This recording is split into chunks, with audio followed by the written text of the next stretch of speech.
What is going on, guys? I'm back today to talk about a film that none of you have ever heard of before.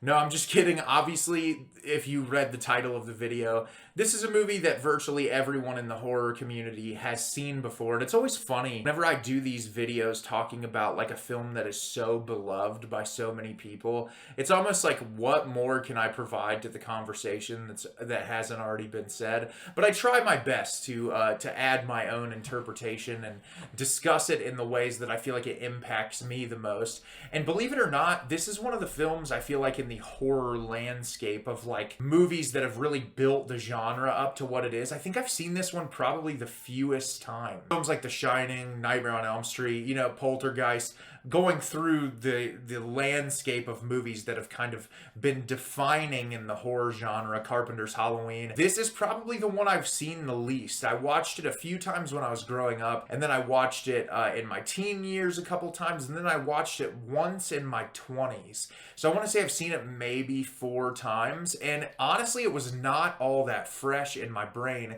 And with The Exorcist Believer coming out this year, which I still haven't seen yet despite the horrendous reviews, I still plan on watching it at some point. I wanted to watch the original before I watched Believer, just so that I could have it fresh in my mind when I do compare it to Believer whenever I eventually get to watch it. And I'm looking forward to giving you my thoughts on The Exorcist today. The Exorcist is directed by William Friedkin. 12-year-old Reagan McNeil begins to adapt an explicit new personality as strange events befall the local area of Georgetown. Her mother becomes torn between science and superstition in a desperate bid to save her daughter, and ultimately turns to her last hope, Father Damien Karras, a troubled priest who is struggling with his own faith. So, as I said, this film is an absolute classic. A film that people discuss over and over and over again. And yes, it is a classic. It is absolutely incredible. This watch cemented my feelings the most about how I felt about it. I feel like the first time I ever watched this film when I was relatively younger, there were moments of it that really scared me. But I don't think I was into film enough to kind of appreciate what Friedkin is going for with the film.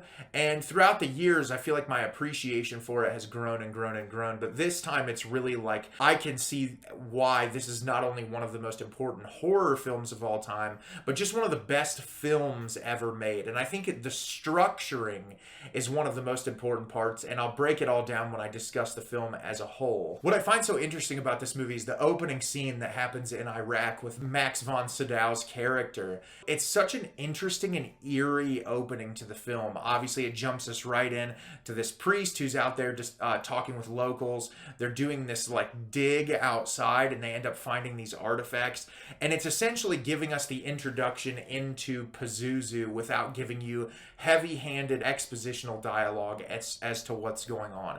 After that whole sequence at the beginning of the film, which is expertly shot, it's so eerie and atmospheric and really gives you an idea as to what you're in for the rest of the film. And then we're jumped to Georgetown, and we're introduced to Chris, who is a working actress living in this, I believe it's like a rental home in Georgetown while she's working on this film.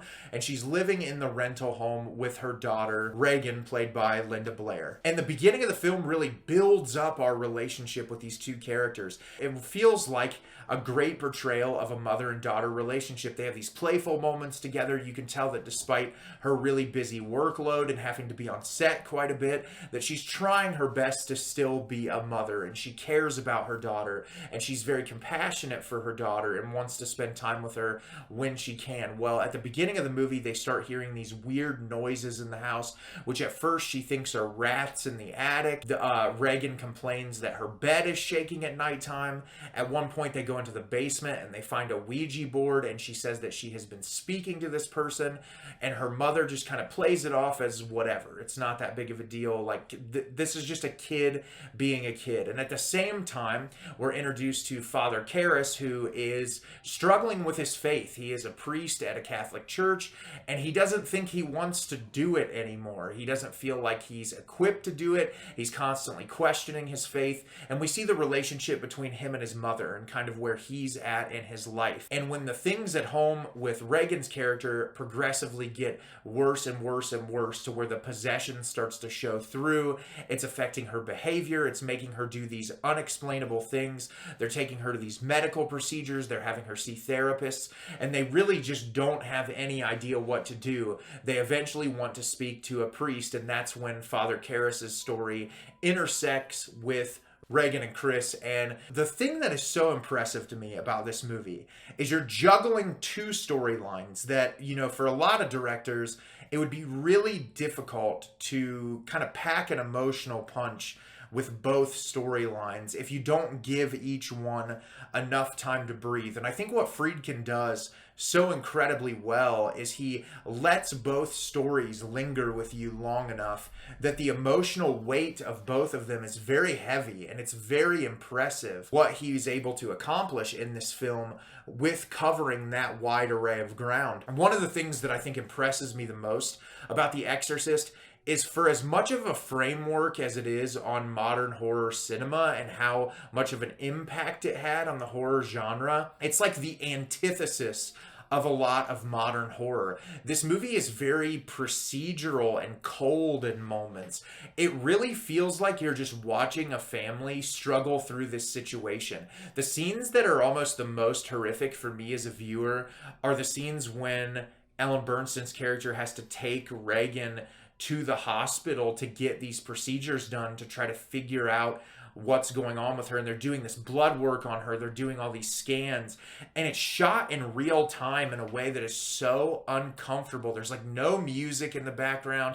You just see this 12-year-old child like squirming and just so uncomfortable going through these procedures, not really understanding what is going on around them. Chris just trying to be a good mother and trying to do what's best for her daughter while also just being completely confused as to what is going on. And I think the coldness of that really just feels like what it would be like if something like that happened to you in real life. And just the way the film plays out is so different than what I think about when I think of modern horror. There's not like big musical cues throughout the entire film. It's mostly just horrific things happen and you have to experience them. And I think this movie's a little over 2 hours, and I think it utilizes its runtime really well, just building up that tension and suspense, making you care for those characters so that when things blow up worse and worse and worse, you're along for every bit of the ride. I think the practical effects for the time period are phenomenal. It's just mind-blowing as to what Friedkin was able to pull off at this period in time, just with things like her floating in the air, the bed shaking, the pea soup vomit that everybody talks about, the cuts all over Regan, the way her eyes and her face looks when she gets more and more possessed. And what I like about the movie is the gradual possession. It's not like, oh, snap the fingers, she looks like this demonic monster. She's constantly dehydrated and her lips are super cracked, and it's like we're slowly getting into her being completely and totally overtaken by this demon. And I think that is what makes it such an immersive watch. And then on the other end with Father Karras's storyline, I really like the push and pull for him as a character, because this movie could be like religion prevails, it's all about the faith, and without the faith this isn't going to work. And I don't feel like this movie is like that at all. I don't think the ending of this movie really packs that type of emotional message. It's really kind of ambiguous, even as to like, does Father Karras come to terms with his faith at the end of the film? He does this because he thinks it's what's best for this girl, but I think at the end of the day he commits the actions that he does to try to save the little girl's life more than anything else. And then the conflicting feelings he has about his mother, and there's just so much depth to each character in this movie. And the third act, which is what's probably the most talked about in this movie, plays out a lot differently than I think I played it in my head and what I could remember.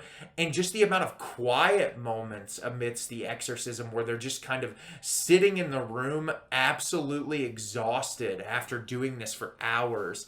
And I love that, just the real-time feel of all of it, and the looming threat never goes away. I feel like my heart was pounding the entire 2 hour and whatever minute runtime just wondering what was going to happen next. And like I said, it had been a while since I'd seen it, and so it felt like watching it with a fresh perspective. And it's really just one of the best films I've ever seen. I really have no qualms with it whatsoever. I think it's really well paced. I think all the performances are great. The use of the music is fantastic. The practical effects are phenomenal. It was just way ahead of its time. And I think if you're a horror fan and you've never seen The Exorcist, you have to watch it at least once. So if you've seen The Exorcist, did you love it? Did you hate it? Leave me a comment down below. Let me know what you thought. I think this movie is perfect. I really have no qualms with it whatsoever. It's one of the greatest horror movies ever made, and it's one that I look forward to revisiting again very soon. As always, if you can like the video and subscribe to the channel, helps me out a lot and lets me know the type of content you're looking for. I'm always putting out new material and look forward to getting more out for you in the near future. And as always, everyone, thank you so much for watching and have a great rest of your day.